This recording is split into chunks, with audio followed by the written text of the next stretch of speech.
Bonjour Stéphane, Bonjour Pierre-Antoine. bienvenue pour un nouvel épisode de Regard Libre. Aujourd'hui, je voulais parler avec toi des enfants dans un contexte libéral, notamment sur la notion de majorité, parce que c'est vrai que quand on parle justement du libéralisme, du principe de non-agression, du libre arbitre, tous ces sujets qu'on a déjà évoqués, on sait- je comprends très bien tout ça pour des adultes, voilà, qui sont Oui. en mesure de leurs moyens, qui sont voilà, des adultes. Mais ma question, Oui. c'est après, en fait, quand est-ce qu'on devient vraiment adulte et à partir de quand, justement, ces choses de non-coercition s'appliquent? Parce qu'un enfant voilà, qui est petit, bah, tu vas le forcer à faire des choses. Bon, ça paraît normal, je pense pas qu'on puisse. Après, on pourrait contester, mais il y a certaines coercitions vis-à-vis des enfants qui paraissent complètement légitimes. Oui. Et ma question, et la question que se posent beaucoup de gens, c'est à partir de quand un enfant n'est plus considéré comme un enfant et justement tous ces principes de libéralisme peuvent s'appliquer. Le fait voilà, d'être autonome. C'est une question qui est à la fois relativement simple dans ses principes et dans la réalité des choses et même des faits historiques, et je ne suis pas un spécialiste, hein. Mais la liberté faisant, elle prend plein de connotations. Alors, je ne vais pas faire des trucs de type ethnologie ou machin. Bon, je vais prendre juste des choses un peu connues, en tout cas que je connais, des choses relativement simples. Je pense qu'il y a, historiquement, en tout cas dans ces choses que je connais, il y a plusieurs cas de figure que je vais prendre pour voir un peu d'où chacun peut venir, pour essayer d'aller vers une réponse.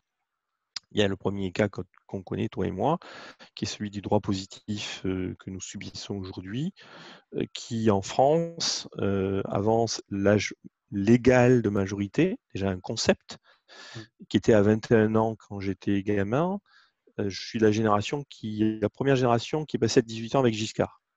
Voilà. Donc moi, j'ai gagné 3 ans de majorité comme ça, juste grâce à M. Giscard d'Estaing. Parce que juste sur ce point-là Oui. de l'âge légal, moi je me dis, en fait, rétrospectivement, mais à 18 ans, donc, c'est C'est, impossible d'être en mesure je de reviendrai voter. sur ce point-là. Mais voilà, c'était Bien juste sûr, bien sûr. Ce qu'il faut savoir, c'est, si je dis pas de bêtises, c'est qu'historiquement au 19e siècle, je pense que même l'âge de 21 ans était plus tard que ça. Je pense que c'était il y a genre aussi le vote 23 ou 25. censitaire où il y avait peut-être il y Oui, avait voilà, d'autres c'était critères lié à aussi, ça hein. aussi, tout à fait. Oui. Et effectivement, comme tu dis, les votes, pour pouvoir voter, c'était même plus tard que ça. Je crois que c'est à un moment donné, je crois que Ouais. c'était jusqu'à ça Je 30 ans sais pas. qu'on pouvait voter. Tu vois. Ouais, parce que moi, ça me paraît Donc, aberrant, en fait, rétrospectivement. bien sûr, bien Déjà sûr, il y a qu'aujourd'hui, je connais très peu de choses, mais je me dis, à 18 ans, mais c'est complètement aberrant de évidemment, pouvoir voter. évidemment. Alors peut-être répondre à ça avant de. Ouais, ouais. Ça, je pense, parce qu'on voit la même chose aux États-Unis, où c'était aussi 21 ans et ils sont en Mm. train de le baisser. Et je pense qu'il y a d'autres pays comme ça. Là, je pense que c'est un phénomène démocratique, au sens un phénomène de la démocratie, et non pas de la volonté du peuple. Et c'est tout simplement que les gens au pouvoir savent très bien qu'ils ont. C'est du clientélisme. Bah Pour oui, ouais. pouvoir faire de clientélisme, ils ont besoin d'avoir des moutons.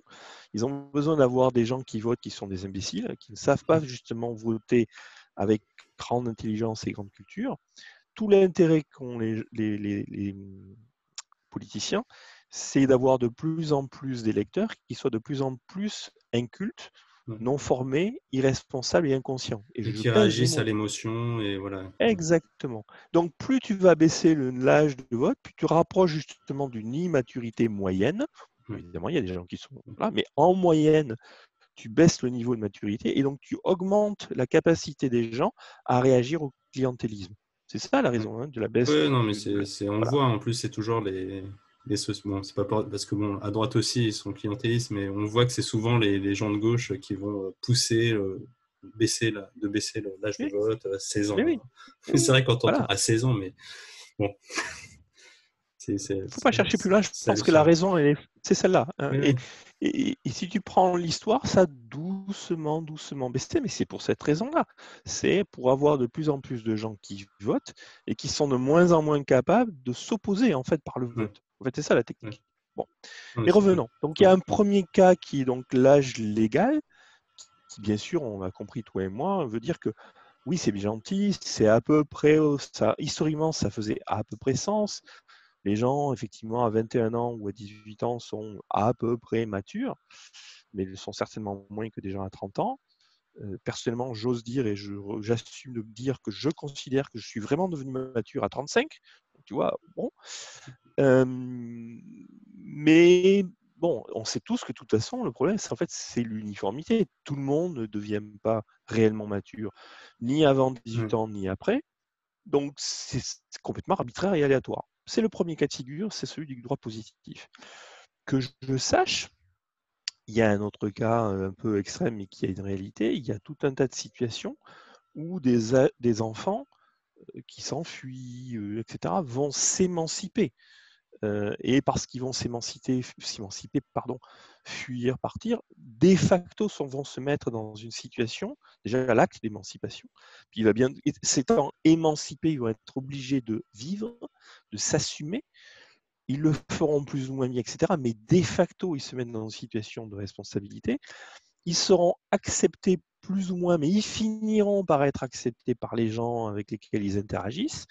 Cette acceptation par les gens d'une situation qui est déjà un acte de responsabilité, c'est en fait fondamentalement un acte de maturité et c'est la reconnaissance des gens que oui, ce gamin-là, je ne sais pas quel âge il a, mais il se comporte en adulte, plus ou moins, mais c'est ça l'idée. Le troisième cas qui me vient à l'esprit, qui est encore différent, mais qui relève de cette logique d'une société qui a des institutions pour reconnaître l'enfant qui a basculé.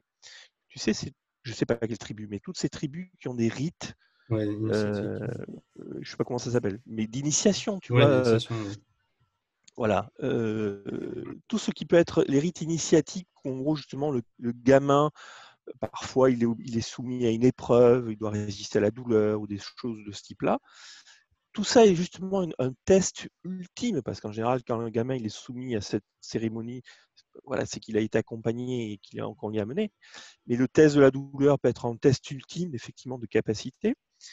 Ce genre de rite, à mon avis, qui n'est pas lié à l'âge, que je sache en tout cas, est lié justement à une reconnaissance de la communauté, d'une part, et ensuite une capacité, encore une fois, résister à la douleur ou passer une épreuve, je ne sais pas. Ces deux idées-là, tu vois, de je suis reconnu par ce que j'ai fait, parce que mon âge, par mon comportement, et en plus je passe un test symbolique, donc je passe dans l'autre monde.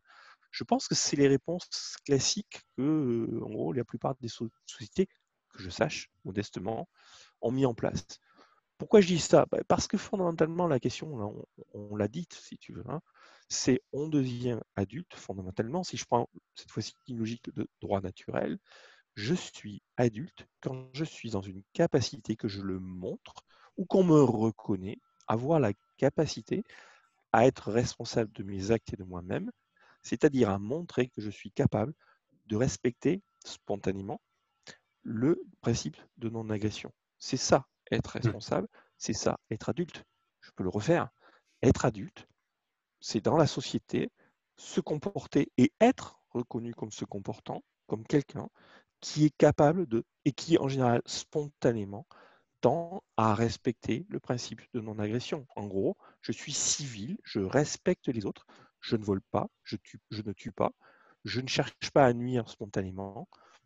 Je suis civilisé, je suis adulte quand je montre et que je suis reconnu comme étant civilisé.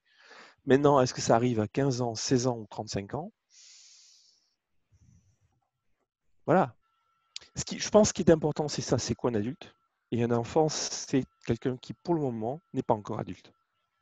Comment ça se Et passe? la question ouais, de comment ça se passe concrètement, parce que tu dis oui, il est reconnu comme étant responsable de ses actes, mais ouais, concrètement, Comment il l'est? ouais, mais qui décide de ça? Comment ça se passe?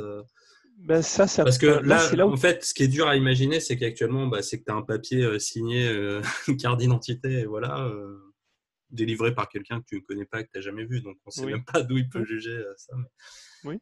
c'est en fait comment réussir à s'imaginer Ben, comment je ça se pense que tu passerait. tombes après sur, tu tombes forcément à un moment donné sur des logiques de convention et de pratique.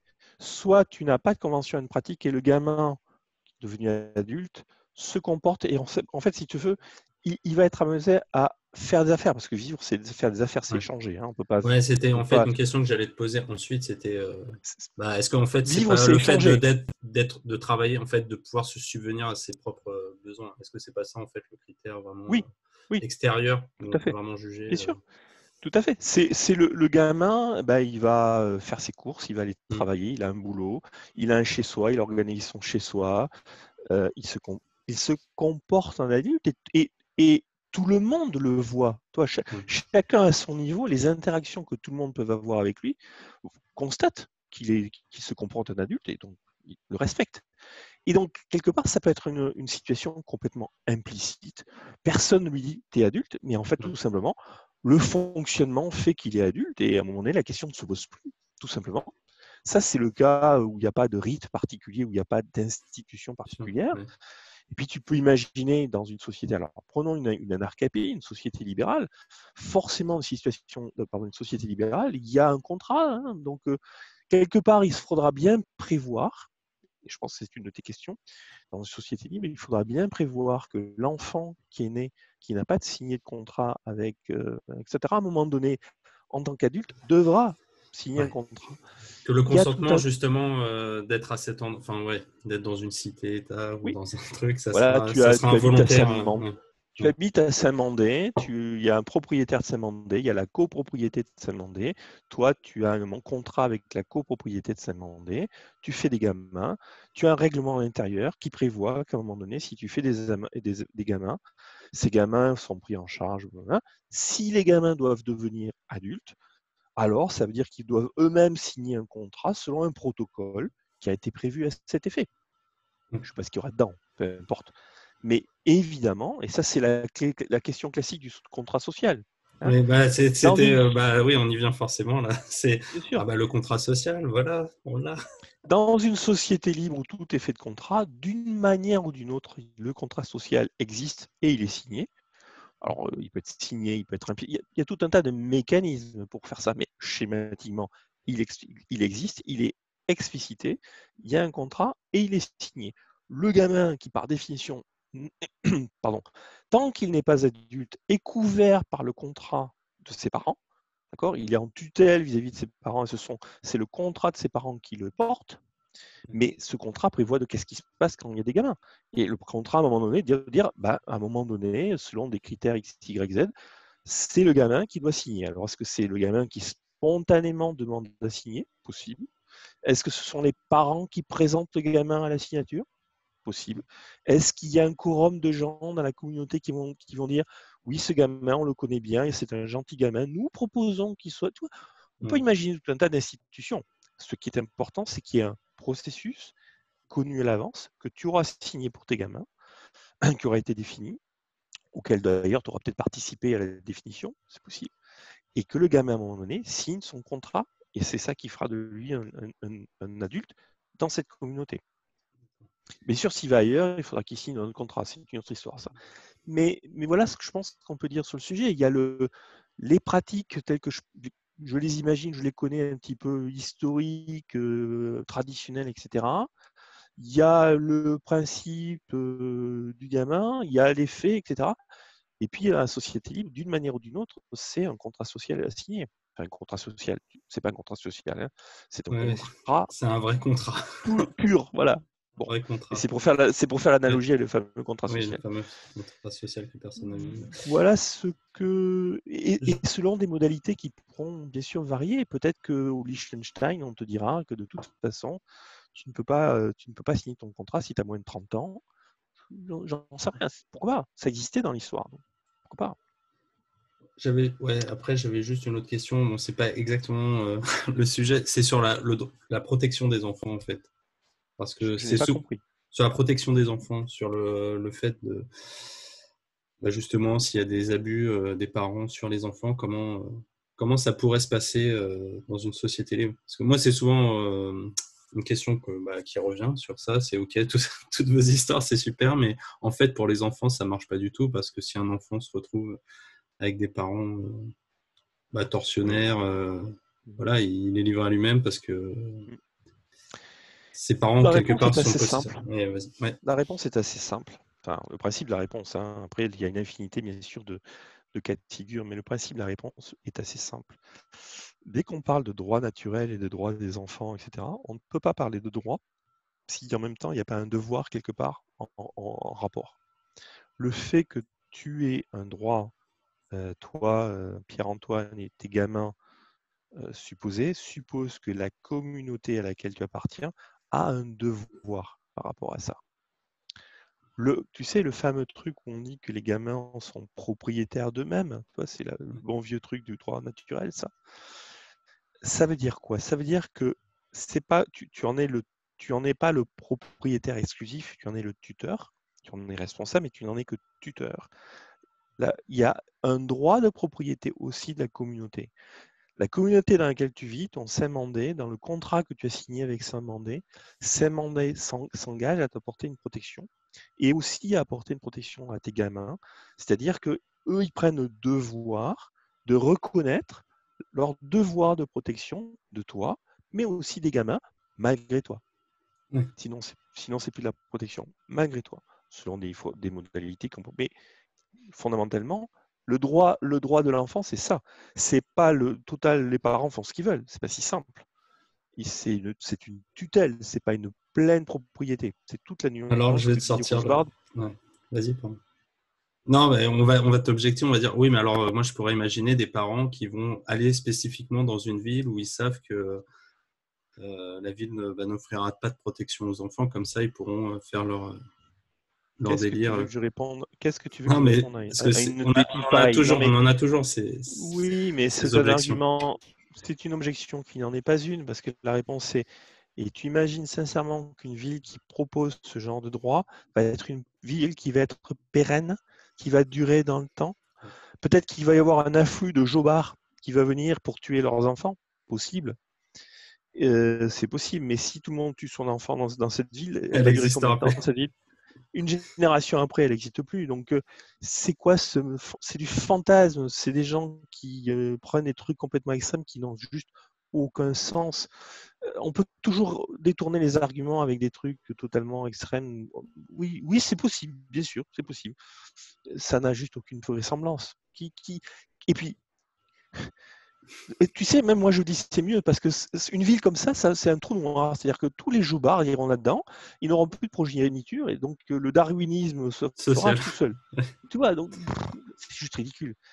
Non, je reviens sur mon truc. Le devoir, le droit naturel, la protection de soi dont on parle, c'est celle qui veut dire qu'il y a une protection qui est assurée à l'enfant indépendamment de toi. Tu es tuteur. Tu n'es pas plein propriétaire comme tu es propriétaire de ton chien. D'accord? Parce que c'est un humain, on lui reconnaît un droit de propriété. Le droit qui t'est accordé à toi, c'est un devoir de la ville de te protéger et donc de protéger tes gamins. Donc la ville, quelque part, aura le devoir de te piquer ou de t'arrêter ou de permettre à des gens de te faire un procès, tout ce que tu peux imaginer. Mais en fait, le gamin est protégé par le droit qui est accordé par la ville. Ok. Bon, bah, très bien. Merci Stéphane. Euh, Tu avais peut-être un autre point? juste sur Oui, ce vas-y. point, je mettrai un lien sur Vue d'ailleurs sur un article qui traite de ce sujet. D'accord, très bien. Merci Stéphane. Je t'en prie.